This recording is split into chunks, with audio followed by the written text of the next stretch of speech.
بسم اللہ الرحمن الرحیم والصلاۃ والسلام علی سید الانبیاء والمرسلین وعلی آلہ واصحابہ وآل بیتہ اجمعین۔ السلام علیکم ورحمۃ اللہ تعالی وبرکاتہ۔ معزز سامعین و ناظرین، آج آپ کی خدمت میں حاضر ہونے کا مقصد بڑا ہی اہم ہے۔ خداداد ملک پاکستان کی اس پاک دھرتی پہ ہم ایک آزادانہ زندگی گزار رہے ہیں، اور یہی وہ مقدس ارض وطن ہے جو کہ گنبد خضرا کا عکس جمیل ہے، اہل بیت اطہار رضوان اللہ علیہم اجمعین اور صحابہ کرام علیہم رضوان کی مقدس نفوس کی زوات کا ثمرہ اور امانت ہے۔ اسی خداداد ملک پاکستان کے جو میڈیا ہے، وہ الیکٹرونک میڈیا ہو، پرنٹ میڈیا ہو یا کہ سوشل میڈیا، ہمیں گاہے بگاہے ایسے لوگ اور اینکرز سننے کو ملتے ہیں جو کہ قرآن و سنت سے متصادم گفتگو کرتے سنائی دیتے ہیں۔ اگرچہ وہ بہت بڑے مجرم ہیں، مگر جو اینکر اپنے آپ کو ایک مذہبی اور اسلامی تشخص اور اسلامی لبادے میں اوڑھ کر اسلام کی ترجمانی کا دعویٰ کرے، اور پھر ساتھ ہی ساتھ اپنے آپ کو سنی کہلوا کر سنیت اور عقیدہ اہل سنت کی ترجمانی کا دعویٰ کرے، جب وہ اگر عقیدہ اہل سنت سے اور اسلام سے بغاوت کرتا ہے تو وہ یقیناً بہت بڑا مجرم قرار پاتا ہے۔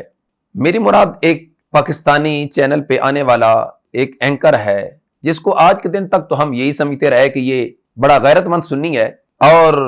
حضور سیدی صدر الافاضل مولانا محمد نعیم الدین مراد آبادی علیہ رحمہ سے لے کر سید اعلی حضرت امام علیہ سنت مجددین ملت اشاء امام احمد رضا خان فاضل بریلوی قدس سر العزیز جیسی عظیم المرتبت ہستیوں کی تعلیمات و تشریحات کی ترجمانی کرنے والا ہے۔ مگر جب اس شخص کی میں نے گفتگو سنی،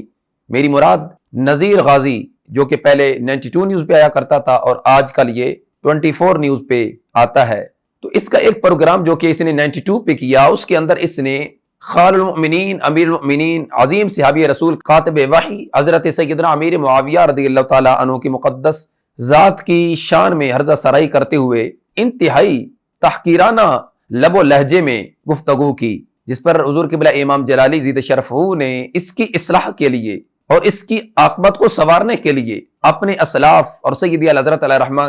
کی فتاوی رضویہ شریف سے اس کو حوالہ پیش کر کے باخبر اور متنبہ کیا کہ اپنی اصلاح کرو، اگر کسی چیز کا پتہ نہیں تو کسی عالم ربانی سے اور علماء حقہ سے رجوع کر لیا کرو، اور پھر جا کر اپنا کوئی موقف پیش کیا کرو۔ تو میں یہ ضروری سمجھتا ہوں کہ پہلے آپ اس نذیر غازی کا جو کلپ ہے وہ سماعت کیجئے، اس کے بعد پھر میں آپ سے مخاطب ہوتا ہوں۔ امیر معاویہ اپنے نائب کا تقرر شورا کے بغیر نہیں کریں گے۔ اوئے ہوئے ہوئے تباہی کا آغاز تو یہاں سے ہو گیا، پھر اوئے ہوئے ہوئے تباہی کا آغاز تو یہاں سے ہو گیا، پھر یہ ایک اصول دے دیا جب اس اصول سے ڈیویٹ کیا تو بھائی تباہی صاحب، شروع ہو گئی۔ یہ نذیر غازی اس شخص سے جب سوال کرتا ہے کہ حضرت سیدنا امام حسن مجتبی رضی اللہ تعالی عنہ نے جو حضرت سیدنا امیر معاویہ رضی اللہ تعالی عنہ سے سلوک کی، تو اس میں شرائط کیا رکھی گئی تھی؟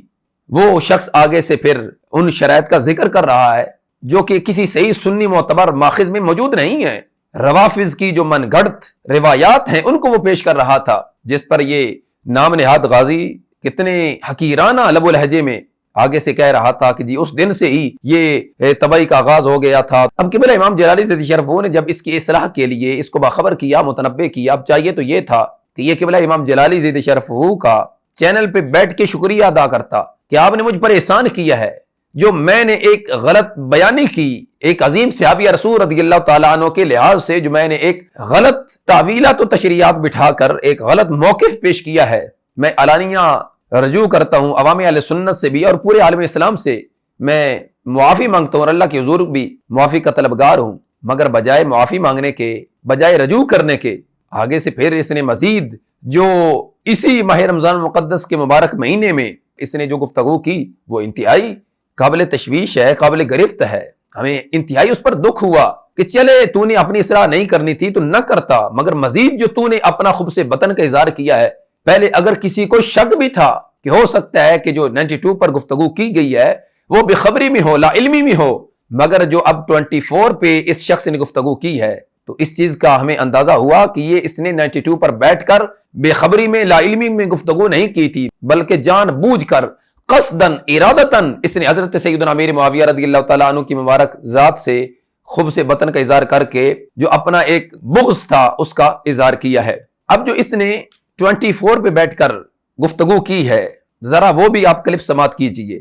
میں نے پچھلے دنوں اپنے کوئی 2 برس پہلے ڈاکٹر تنولی کے ساتھ ایک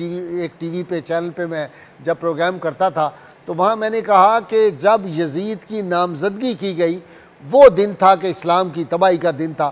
جناب غازی صاحب یہ جملہ جناب نے 92 پروگرام میں نہیں بولا ہوا، جھوٹ بول رہے ہیں، چلے مان لیتے ہیں بقول تمہارے کہ تم نے یہ جملہ بولا تھا، اور آگے جو کہا کہ جی اس جملے پہ کہ لاہور کے ایک ملا کو بڑی چڑ ہوئی اور جو کہ یزید کی حمایتی ہیں اور یزید کی شانیں بیان کرتے ہیں، میں پوری ذمہ داری کے ساتھ آج تم سے یہ کہہ رہا ہوں یزید پلید ملعون کہ جس کے متعلق تم نے یہ کہا کہ جی قبلہ امام جلالی رضی شرف اس پلید کی شانیں بیان کرتے ہیں، معاذ اللہ ثم معاذ اللہ، قبلہ امام جلالی رضی شرف کی شخصیت آپ کا جو ایک مقام و مرتبہ ہے وہ بہت بلند ہے۔ قبلہ امام جلالی رضی شرف کے تلامذہ، آپ کے مریدین، آپ کے محبین، آپ کے متعلقین و متوسلین میں سے کوئی ایک ادنا سا کارکن ایسا دکھا دیں کہ جو یزید پلید کے نام کے ساتھ پلید لفظ نہ لگاتا ہو، یزید پلید کو ملعون نہ کہتا ہو، مگر اتنا بغض،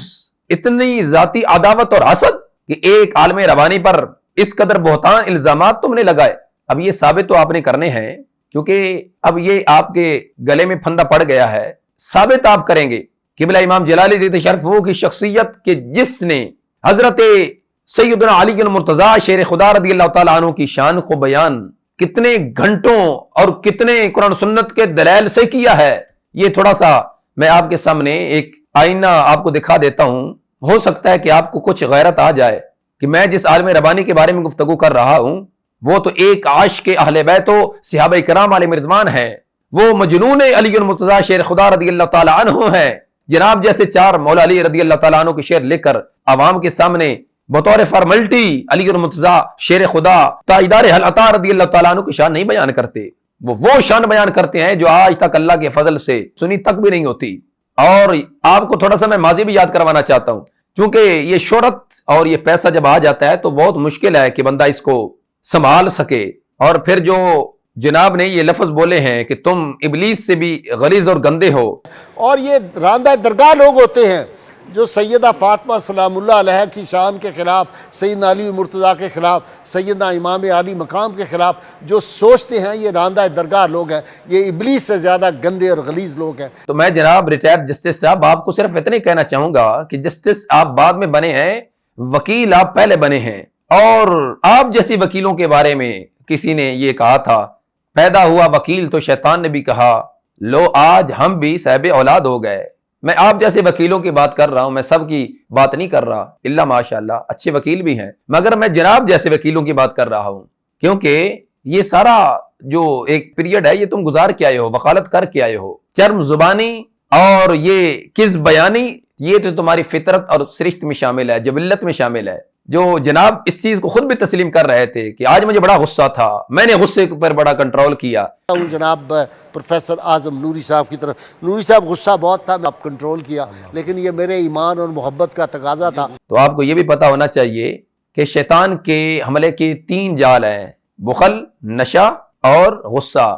جس کو فقی ابو اللیث سمرقندی نے نقل کیا ہے کہ شیطان کہتا ہے کہ میں بندے پر غصے کا جال ڈالتا ہوں، جب اس جال میں وہ آ جائے تو میں اس کو شیطانی جماعت میں بچوں کی طرح، جیسے بچے بال کو اچھالتے ہیں، گیند کو اچھالتے ہیں، میں اس بندے کو ایسے ہی شیطانی جماعت میں اچھالتا ہوں۔ اور آگے کہتا ہے کہ وہ علم و عمل میں کتنا ہی بڑا مقام کیوں نہ رکھتا ہو، یہاں تک کہ وہ اپنے پھونک سے مردوں کو بھی زندہ کرتا ہو، میں پھر بھی اس سے پوری امید رہتا ہوں کہ ایک دن آئے گا یہ ایسا جملہ بولے گا کہ اس کی عاقبت تباہ و برباد ہو جائے گی۔ آپ نے قبلہ امام جلالی ذی شرف کو، ایک عالم ربانی کو جس کا ماضی بے داغ، جس نے اپنی شباب، جوانی اور ساری زندگی کے مراحل اللہ کے فضل سے قرآن سنت کے زیر سایہ گزاری ہیں، آپ نے اس عالم ربانی کو شیطان کہا، ابلیس کہا، تو یہ ذرا گروان میں جھانکیے گا اور رات کو تنہائی میں بیٹھ کر سوچئے گا کہ شیطان کی اولاد تو تم جیسے جو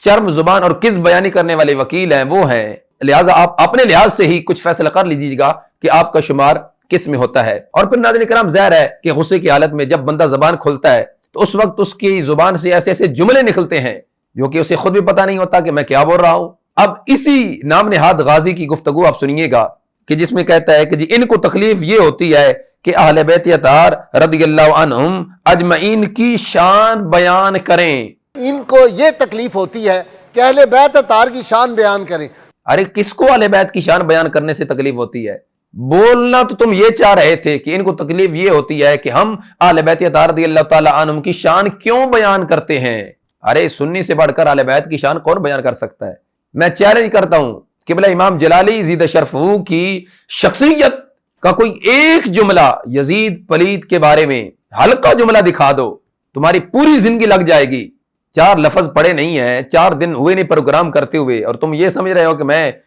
وہ سب کچھ الالقل بالکل فی الکل سب کچھ ہو گیا ہوں. گفتگو کرنے سے قبل سوچو کیا بول رہے ہو. اصل میں قصور آپ کا نہیں ہے، ہم اس کو اپنی بدقسمتی سمجھیں یا کہ گردش ایام، کہ جس کو بھی ہم نے عزت دی ہے بالآخر اس نے ہمیں ہی ڈنسا ہے. ذرا 2011 کا یہ پروگرام تحفظ ناموس رسالت سیمینار دیکھ لیجئے، جس میں قبلہ امام جلالی زیدہ شرفہ نے انٹرنیشنل میڈیا کے سامنے پروگرام کرتے ہوئے تحفظ ناموس رسالت سیمینار، جو کہ غازی ناموس رسالت غازی ملک محمد ممتاز حسین قادری شہید قدس سر العزیز کی رہائی کے سلسلہ میں، اور پھر ان کے اس کردار کو قرآن سنت سے ثابت کرنے کے لیے منعقد کیا، اور جس میں جناب کو بھی مدعو کیا تھا. جناب اس وقت تو یہ کہہ رہے تھے کہ جاوید غامدی اگر تم نے مناظرہ کرنا ہے تو ڈاکٹر اشرف آصف جلالی صاحب سے کر لو. یعنی اس دن تو تمہاری نظر میں قبلہ امام جلالی کا مقام بہت بڑا تھا، اور قبلہ امام جلالی زیدہ شرفہ نے اس انٹرنیشنل پروگرام میں تمہیں بلا کر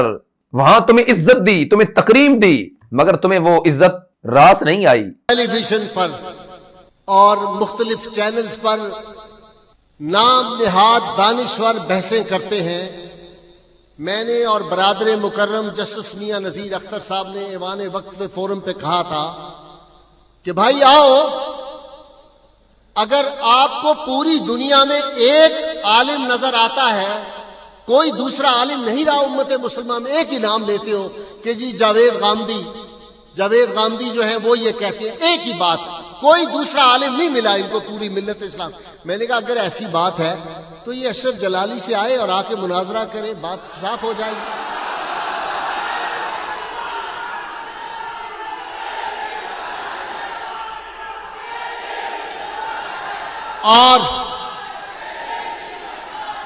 اور آج تم نے ہماری بلی ہمیں میں آؤ. ہم ابھی تک بڑے ہی یہ صبر اور تحمل کے ساتھ گفتگو کر رہے ہیں، اور ہم پھر بھی موقع دے رہے ہیں. ابھی بھی تمہارے پاس وقت ہے، توبہ رجوع کرو، علانیہ طور پر چینل پہ بیٹھ کر آپ نے اس جملے سے رجوع توبہ کرو، عوام اہل سنت سے معافی مانگو، اللہ کے حضور معافی مانگو. وگرنہ ہم اب تمہارا تعاقب ایسے کریں گے کہ تمہیں دن کو تارے نظر آئیں گے. ہم خاموش تھے کہ ہمارے امام استاد گرامی قبلہ مفتی ڈاکٹر محمد اشرف آصف جلالی دامت برکاتہم القدسیہ نے جب اتمام حجت قائم کر دی ہے، دلائل کے ساتھ ان کی اصلاح کے لیے دلائل پیش کیے ہیں، ہو سکتا ہے کہ ان کو سمجھ آ جائے. تمہیں تو چاہیے تھا کہ تم ساری زندگی ان کے احسان مند رہتے، ان کا شکریہ ادا کرتے، بجائے ان کا شکریہ ادا کرنے کے تم نے زبان درازی کی. تمہاری کیا حیثیت ہے؟ تمہیں سیدھی قرآن کی آیت نہیں آتی. یہ اپنا اشر دیکھو. میں نے تمام مسالک علماء جمع تھے، میں نے کہا میں اس درجے کا عالم دین نہیں ہوں، ایک طالب علم ہوں، میرا شوق ہے دین کا مطالعہ. وہ جو ہے نا کہ نبی صلی اللہ علیہ وسلم کی شان پاک میں کافر گستاخی کیا کرتا تھا، تو اللہ نے فرمایا قرآن حکیم میں، کیا میاں صاحب وہ آیت کا آخری لفظ ہے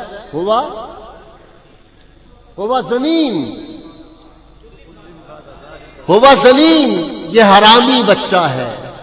جو آپ کی شان پاک میں گستاخی کرتا ہے. اللہ نے کہا ہے یہ حرامی بچہ ہے. میں نے قرآن کی آیا کریمہ، مشہور و معروف آیا کریمہ، عتل بعد ذلک ظنیم، یہ آیا کریمہ تمہیں نہیں آتی، اور تم بات کرتے ہو ایک عالم ربانی، ایک اللہ کے کامل ولی کے بارے میں. شرم نہیں آتی؟ گفتگو کیسے کر رہے ہو؟